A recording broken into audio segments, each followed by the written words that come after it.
What's up, everybody? Just James, and thank you for tuning into this week's episode of This Kickback. To our returning listeners, thank you so much. You're definitely appreciated. To our new listeners, thank you for giving our podcast a chance. With that said, in the past, you've seen us interview in person, you've seen us do episodes over Zoom, but this week's episode's a little different, as we visit Cole Cramm at North Adams Hemp on his hemp farm. With that said, the approach to this episode is a little different. I'm not on camera, and I encourage you to watch the visual so you can learn and see what this episode kind of entails, as we'll be hands-on, seeing ladybugs on plants and learning about why it's positive. A few more things that you'll hear in this episode is some of the benefits that CBD has, the types of CBD, as well as why Cole started his hemp process and how he got that passion. But with that said, I hope you watch the video in full and let me know your thoughts. Thanks. Enjoy.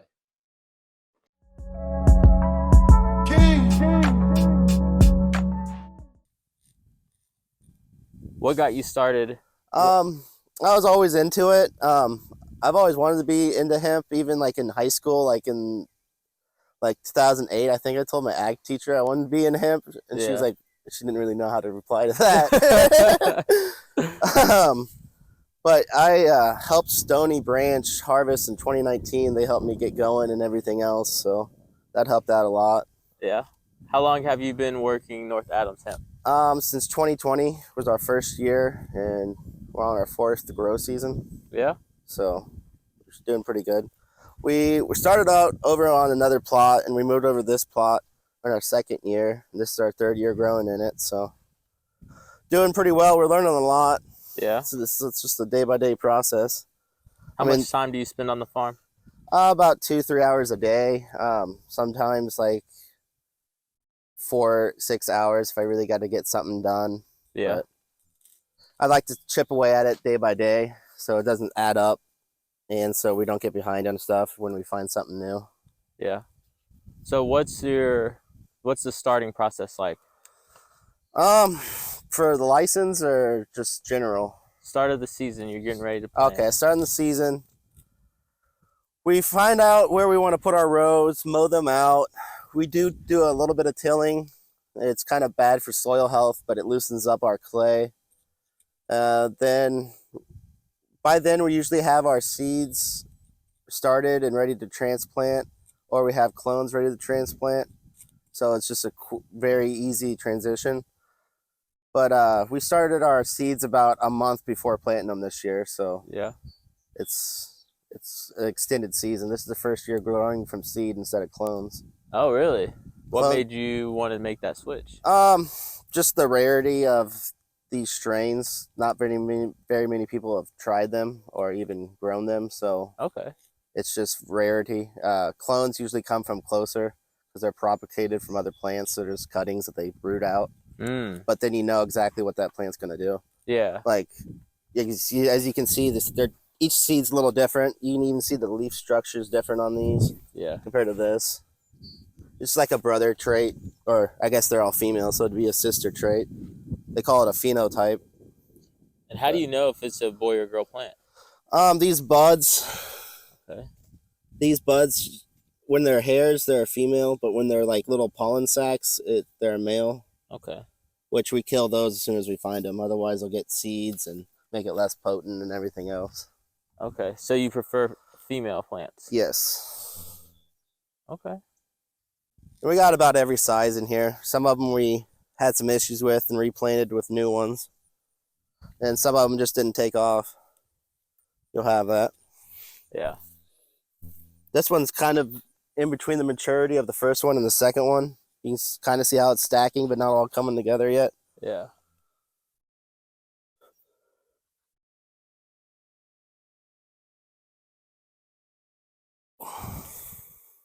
So what are some of the benefits of using CBD or hemp? A lot of anxiety and inflammation. A lot of it's for older people as well, or like people with joint problems or bad inflammation as well. Anxiety is a big one too, but it's a hit or miss on that one. Yeah. But a lot of people A lot of people would rather use something natural than use Tylenol for everything they could get. I mean, and you know where it's coming from. It's locally sourced. It's not coming from somewhere in China where you don't really know what's going on. And it's not all chemically made either. Now, what do you mean by chemically made? Like a lot of the pharmaceutical stuff is all chemicals. Like you don't really know how it's made, let alone what it's made from. Yeah. This you can actually find the person that either processes it or grows it and actually really get to know the product. Yeah. By asking. About every other product in the market in the world today, you can't really find that. You just kind of have to do your own research. Yeah. So if people have questions for you, how do they get a hold of you? They can hit us up on Instagram or Facebook, North Adams Hemp, or Cole Cramm on Facebook. Okay. Instagram. Sometimes accounts get banned and stuff because they don't like this. Yeah. Yeah. But yeah, just hit us up. And we're also northadamshemp.com. It has all of our other links on there as well. But we're allowed to ship since it's legally hemp as well to most states. Indiana and Iowa, we can't, but most other states we can. Yeah, that's good. That's good. I know you've been working on that process for a while, man. Yeah. How's that been? The mailing of it's super easy. Like they can't even knowingly mess with it if they know it's hemp.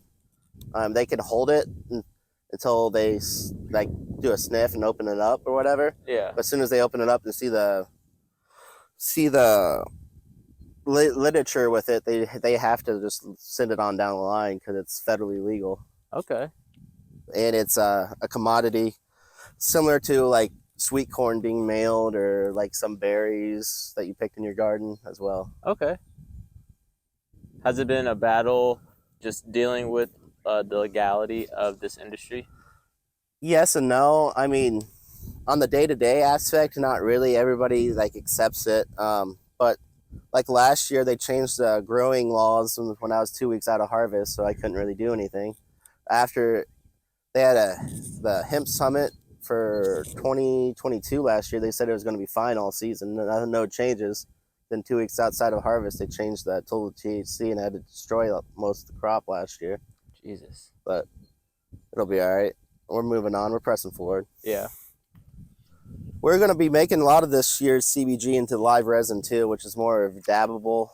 What they do is you heat it up in between two like plates and press it, and it oozes out like a yellowish gold rosin or extract.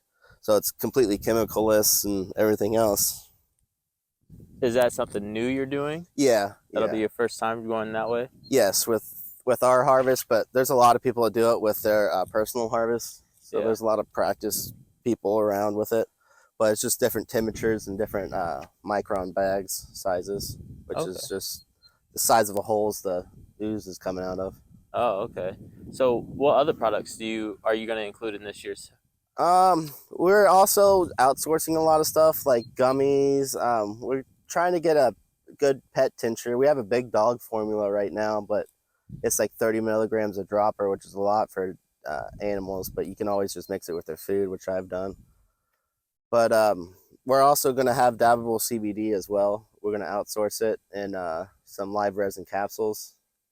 But yeah, we're working on outsourcing a lot of popular products that are from Illinois or from the area that are reliably sourced and from good people as well. Yeah. So we're working on getting all around hemp stuff, as well as fiber products. We don't really grow fiber because you can't grow cannabinoids and fiber by each other because the pollen will interact with each other. Okay. But we want to get good fiber products too. I know there's like chicken bedding and stuff like that. That's really good, but we really want to get like twine, American-made twine, which they haven't came out with yet. But and just like shirts and stuff as well. So we can have our merch shirts actually on hemp instead of just a shirt. Everything literally would be in-house. Yes. Then we're always doing some art stuff around the farm. Yeah. We try to embrace the art aspect of the cannabis. So what other, you mentioned CBG, is that the only thing in your crop this year, or? Yeah, that's the only thing in our crop. Recently, they've only got it to like 14-15%, but these CBGs can go up to like 23 indoors. So we're going to try to get 20 or 18-ish out of them. Out of them? Okay. What have you done in the past? We got our CBD. Magic Bullet was up to 22% CBDA, but it's a different strain and everything else, and it's already pheno hunted. So it was cloned, so they only had one type of like sister plant in there. Okay. So they've already top performing, and we're gonna try to get clones. I have some mothers, so I'm gonna try to get some other farms to watch over the winter, and so we can have clones next year. But Okay. we'll see on that. Now, can you elaborate on what CBDA is? CBDA is the acidic form of, okay, so each cannabinoid has an acidic form, which is it's the cannabinoid lettering with the A on it. Yeah. Which is just pretty much what's found in the flower before heated up. What they do is they decarb it for like 4 hours at certain temperatures, and it processes into CBD or CBG or THC or whatever the first few letters are on the cannabinoid. Okay. So tell us about this one. This one is another double black label. It's not as far as long. It's probably about 3 weeks in the flower, 2 weeks in the flower-ish. As you can see, it got more veg time, so it's a lot bigger. It should be looking just like that other one here in about 2 weeks. And it also has bigger leaves on it too, a bigger leaf structure because it's a different phenotype. Okay. Which is like a brother and sister DNA type thing. And each one's a different phenotype in this whole operation because it's all from seed this year. And as you can see right here, we have some ladybugs crawling around on it. They eat all the pests. Mm-hmm. Well, a lot of the smaller pests. We have praying mantises for the bigger ones, but. Now, do you place them or just nature takes course? A little bit of both. We've been placing them for years, so there's a lot of them that come back, but we place them a few times a year. We placed about 50 praying mantis nests out here this year, though, and about 18,000 ladybugs so far. Jesus.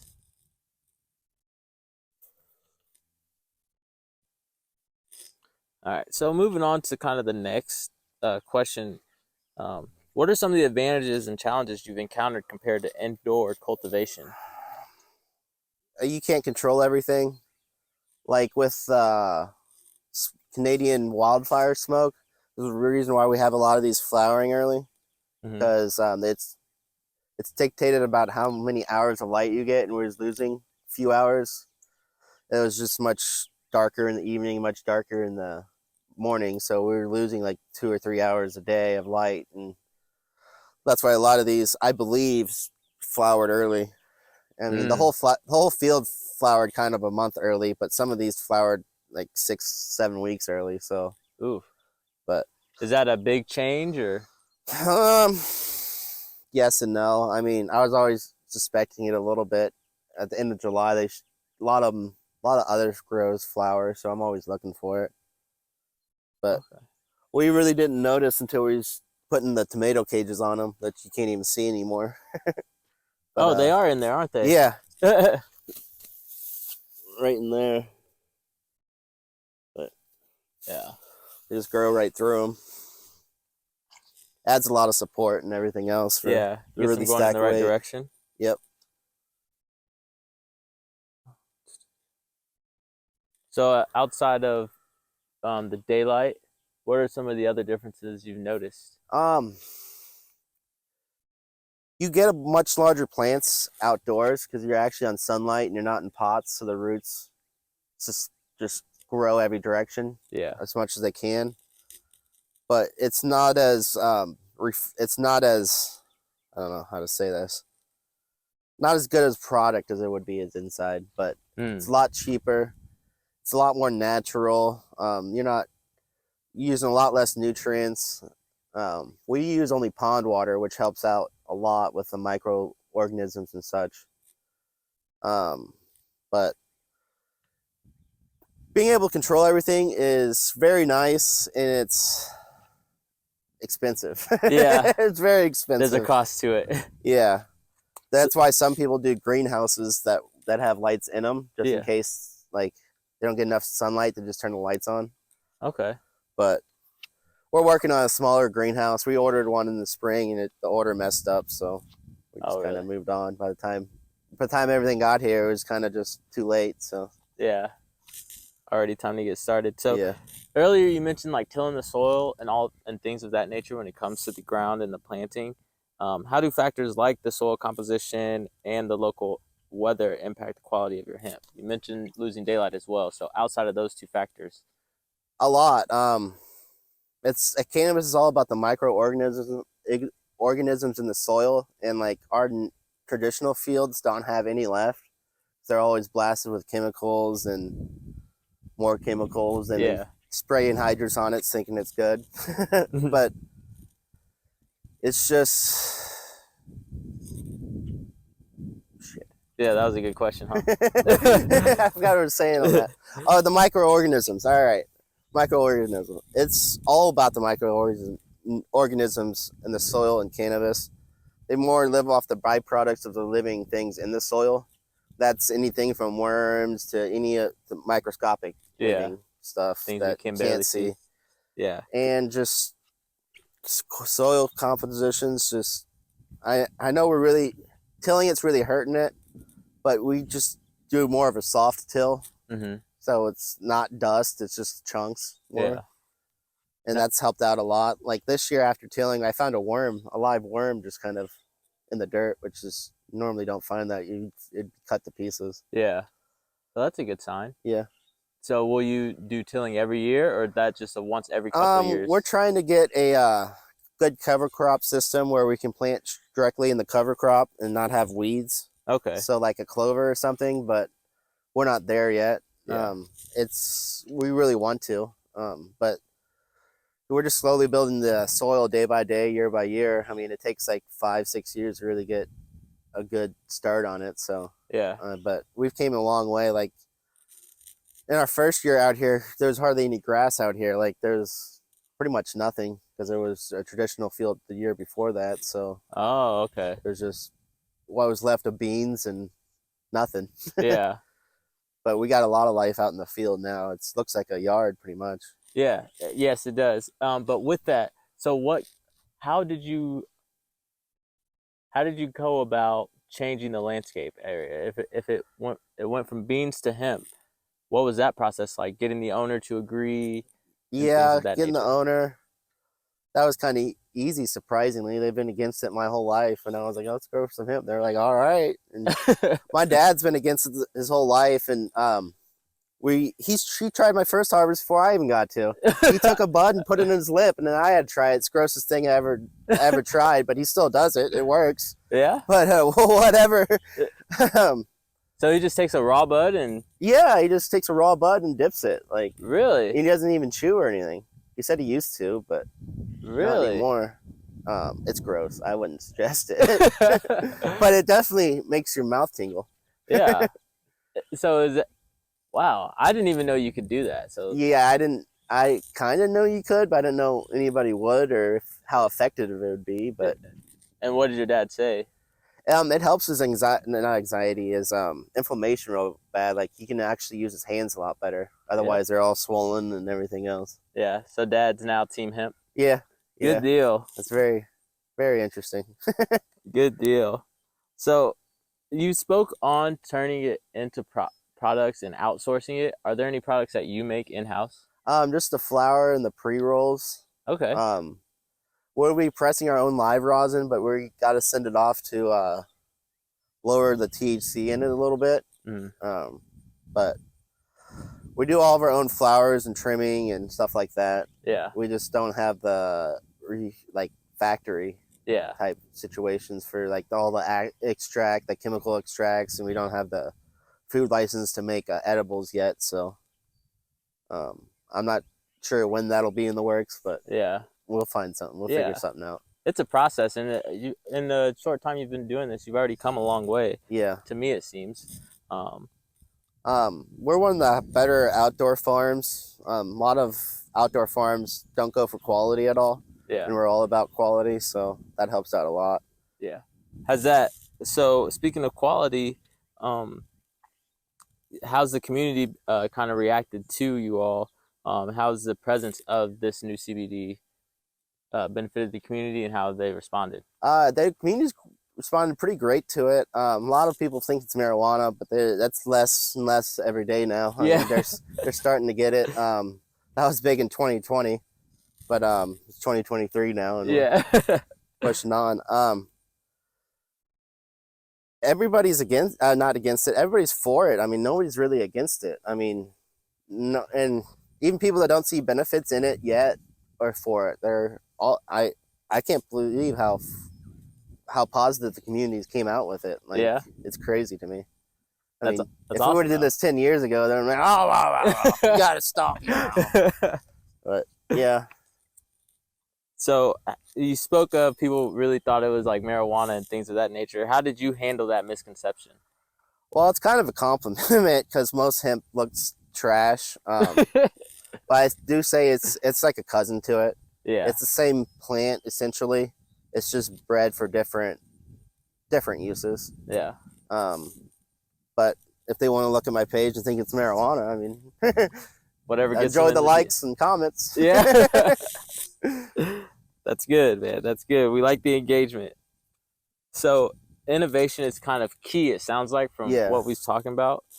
How have you improved your cultivation methods?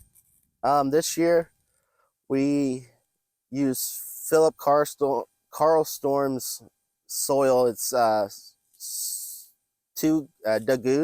I think it's soil 2 focus, I believe. Okay. We used a lot of his live soil and starting the seeds, and then when we were planting, we dug a little hole under where we were planting, put like a solo cup of compost, solo cup of his soil, with a little dirt back right there, and just planted it right on top of that. And they seemed to really enjoy it. The few males that I derooted actually had worms in that area. So oh, really? And they got pulled up by the plant. Oh, so wow. That was kind of cool seeing. As well. That's a great sign, isn't it? Oh yeah. So, with you being in such a competitive market and adding new methods to your planting, how are some other ways that you kind of stand out and you make your products and your brand stand out? I just kind of try to use our natural beauty of the landscape and everything else. Pretty much everybody, when they come here the first time, they say how beautiful the place is. So I kind of try to play towards that angle. Yeah. We also, the plants are kind of smaller this year, which might be amazing to some people, but we usually have bigger plants too, which actually I'm happy with the smaller plants because we've had almost no storm damage. We've had a tornado like 1.5 miles away, and really? I didn't even know it hit until I saw the news the next day, and that was after I'd been out here. Oh, so, wow. Yeah, there's no damage at all. And another thing we try to stand out is just generally being there for anybody that asks questions, even if it's not a sales question, if it's just a typical grow question or just a cannabis question in general. We try to answer, or any question in general, we try to answer. I mean, if it's not cannabis related, we might not have the right answer, but even if it's cannabis related, we might not have the right answer. Pretty much it's all about it being an expert in something. It's finding people to bounce questions off of when you're stumped. I mean, and knowing when to go to them. Yeah. I mean, I'm no expert, but I know people to hit up on certain issues and get a good census of it from there. Yeah. You'll find an answer. If you don't know, you'll find it. If not, try it both and see how it works. Yeah. I mean, that's the best way to learn, especially when you have a lot of plants to learn on. Heard. So, off script, what's your favorite thing about having a hemp farm? The independence, I guess. I mean, it's just we within the laws. We can do pretty Yeah. much anything we want. And you can grow the plant different ways. You can figure it out. You get to help a lot of people in the community, both with product through donations and as well as like just general grow knowledge, since about everybody's trying to grow now, since Illinois can have their 5 plants and Missouri can have their 18. Yeah, I didn't know Missouri that. can have 6 in veg, 6 in flower, and 6 in start. So Oh, it's wow. yeah, it's gonna be crazy over there. But wow. Did not know that. yeah, it's just helping people pretty much and being able to help people. Yeah, that's And awesome. just having the independence to be able to do that. A lot of people that can help people don't have the time or the independence. They got to be somewhere out every day. And I make time at least 3 days a week for this to really make schedules flexible and stuff. So that's helpful too. Yeah. Now this is kind of like bouncing back, circling back to a few things when we talked about your products and things like that. How do you go about marketing? What are some of the products you offer to market your farm? And not only in the sense of edibles and things like that, because I know you do photography. We do photography too. We actually just come out with calendars that are we start them out with different months, but we get a full 12 months as well. We want to do a plant calendar this year as well. We did a hemp girls calendar, which we're doing again this year. But any way to really guerrilla marketing, just going on the internet, post your stuff, hopefully it doesn't get flagged, and that's what we've been doing. North Adams Hemp.com as well is very helpful, because people look at that and they're like, oh, it's a legit company. They have a website. So it's pretty put together too. I knew nothing about putting together websites when I started it, and I just started with the app on my phone. I was like, got it done. Yeah. What's the worst that could happen? Yeah, I mean, it works though. So with that, have you ever considered doing tours for people? Yes and no. A lot of it's would be growers, and we try to have as many growers not be here, because like a lot of microscopic stuff can come on like their hands and stuff if they just mess with their plants and come out here. And then we got the same mites as well. But I'm all for digital tours. I'll give somebody a video or a personal video or whatever they want to see, really. In today's world, you never know who might show up for random tours. So, but yeah, digital tours are definitely do them. In-person tours, it's kind of iffy. Some days I'm like, yeah, other days I'm like, yeah, maybe not. Yeah. No, I don't blame you one bit. I don't have any more questions left for you today. So what's something you want to leave? What's an interesting fact about growing hemp that you want to leave with the people?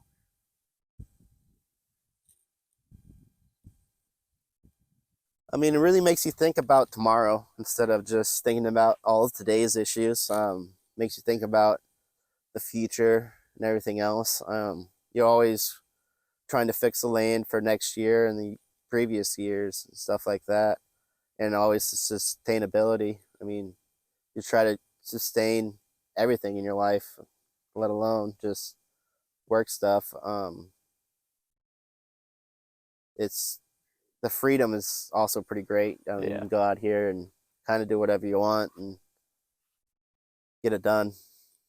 Fair enough. I don't know. Fair enough. No, that's great, man. Thank you so much for your time today and bringing me out here to see the field and check out your plants. I've been a customer for a while, so I definitely appreciate seeing it up close and firsthand. Appreciate you taking the time this morning. But yeah, with that said, North Adams Hemp.